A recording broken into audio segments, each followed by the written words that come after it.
Langkawi ওয়েদারটা কিন্তু বড় অদ্ভুত। 10 মিনিট আগে তুমুল বৃষ্টি হচ্ছিল, মনে হচ্ছিল দিনটা বোধহয় আজকে পুরো বেকার যাবে। এখন দেখুন পুরো রোদ উঠে গেছে, আলো ঝলমলে দিন। Good morning everybody. আজকে আমার লাঙ্কাউইতে সেকেন্ড ডে। শুরু করছি আজকে দিনের ভিডিও।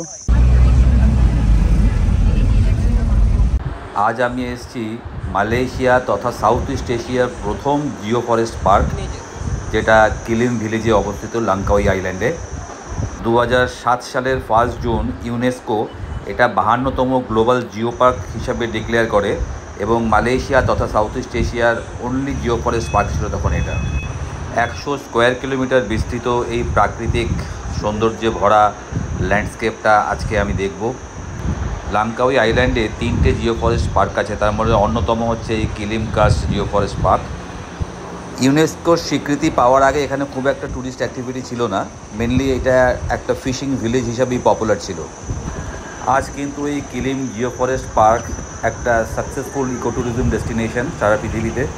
এখানে সবচেয়ে পপুলার হচ্ছে বোট রাইড, সেটাই আমি এখন বর্তমানে করছি। এখানে মোটর বোটে করে আপনাকে বিভিন্ন দর্শনীয় জায়গায় নিয়ে যাবে, সেই জায়গাগুলো আপনাদের সবই আমি দেখাবো। ফার্স্ট স্টপ হচ্ছে ম্যানগ্রোভ 2, তার সঙ্গে একটা কেভ আছে।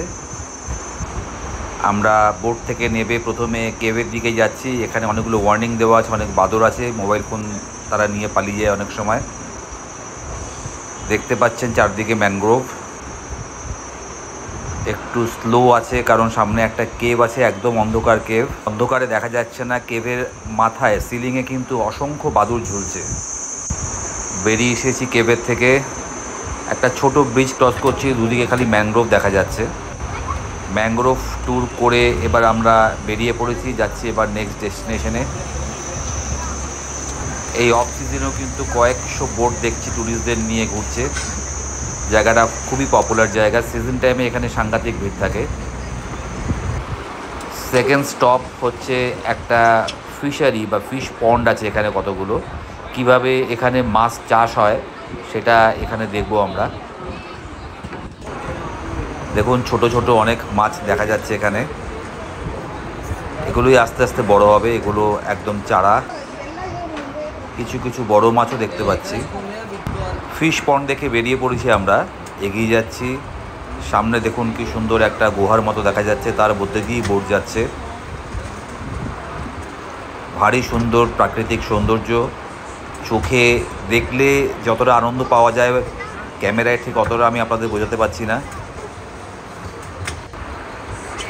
এই যে সুড়ঙ্গের মধ্যে দিয়ে যাচ্ছে এখন বোটটা, এর মাথাতে দেখতে পাচ্ছি এমারেল্ড কালারের কতগুলো ফরমেশন এরমভাবে ঝুলছে, দেখতে ভারী সুন্দর লাগছে।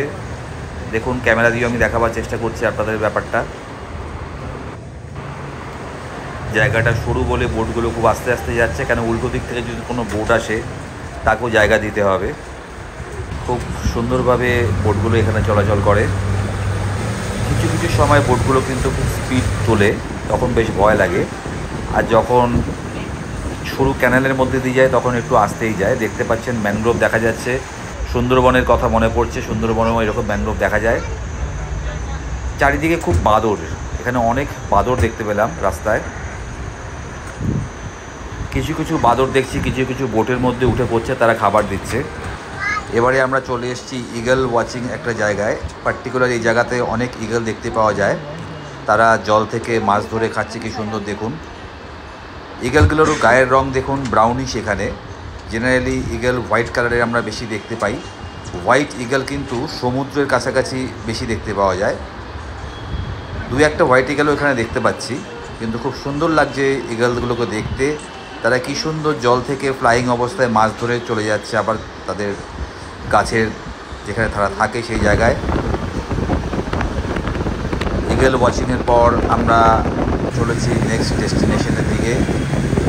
রাস্তায় অনেকগুলো রক ফরমেশন দেখতে পাচ্ছি, কিন্তু আমরা এই মুহূর্তে যাচ্ছি খুব সম্ভব কোনো একটা বিচে। এই বিচে যারা ট্যুরিস্ট আছে তারা এখন বোট থেকে নেবে, ইচ্ছা করলে স্নান করতে পারেন বা বিচ অ্যাক্টিভিটি কিছু করতে পারেন। এই বিচটা কিন্তু একটা নিরিবিলি জায়গায় অবস্থিত, এটা এমনি বাই রোড আসার কোনো চান্স নেই, জলপথেই আসতে হয়। এখানে কিছু ট্যুরিস্ট নেমে পড়েছে বোট থেকে, তারা স্নান করছে দেখতে পাচ্ছেন।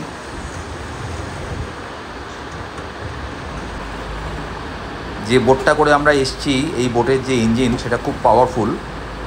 ইঞ্জিনের দাম প্রায় 60,000 রিঙ্গিত, মানে প্রায় 12 লাখ টাকা ইন্ডিয়ান ভ্যালুয়েশনে। আর বোটটা পুরোটাই ফাইবারের তৈরি। এই বোটগুলোর দাম পড়েও 30,000 রিঙ্গিতের মতো ইন্ডিয়ান টাকায়, যেটা প্রায় 6 লাখ টাকা মতো। মানে বুঝতেই পারছেন 20 লাখ টাকার বোট, এক একটা বোটে অ্যাপ্রক্সিমেটলি 10-12 জন লোক আটে। বোটগুলো খুব হাই স্পিডে চলতে পারে, খুব হাই স্পিডে চলে, প্রায় জল থেকে 1 ফুট ওপর দিয়ে চলে যখন স্পিড তোলে এরা। দেখতে পাচ্ছেন সেরকমই একটা বোট যাচ্ছে সামনে দিয়ে। যেটা বলছিলাম আগে, অনেকগুলো রক ফরমেশন আছে, তার মধ্যে এই যে কিলিম জিও ফরেস্ট পার্ক যে লেখা আছে, যে রকটা দেখা যাচ্ছে, এটা কিন্তু কয়েক হাজার বছরের পুরনো একটা রক। এখন লাঞ্চ টাইম নেই, চলে এসেছি ফ্লোটিং ফিশ ফার্মে, এখানেই আমাদের লাঞ্চ হবে। Kilim karst geo forest park tour করে বেরিয়ে পড়েছি আমরা। বেশ বেলা হয়ে গেছে, এখন ইচ্ছা আছে একটা বিচ আপনাদের দেখাবার। চলে এসেছি এখন এই বিখ্যাত ছেনাং বিচে, এটাই সবচেয়ে পপুলার বিচ লাঙ্কাওয়াইতে। বেলা হয়েছে, সানসেট হবার সময়। এই বিচে কিন্তু গাড়ি চালানোর ব্যবস্থা আছে, গাড়ি চালানো যায়। অনেক ওয়াটার স্পোর্টস অ্যাক্টিভিটি রয়েছে, দেখতে পাচ্ছেন। বেশ অনেক লোকেরই সমাগম রয়েছে এখন, কারণ দিনের বেলার সূর্যটার তাপের জন্য, রোদের জন্য কেউ বেরোতে চায় না, খুব গরম এখানে। এখন সন্ধ্যের দিকে অনেক লোক তাই বেরিয়েছে। দেখতে পাচ্ছেন বিভিন্ন ওয়াটার স্পোর্টস হচ্ছে এখানে। সূর্য অস্ত যেতে চলেছে আস্তে আস্তে।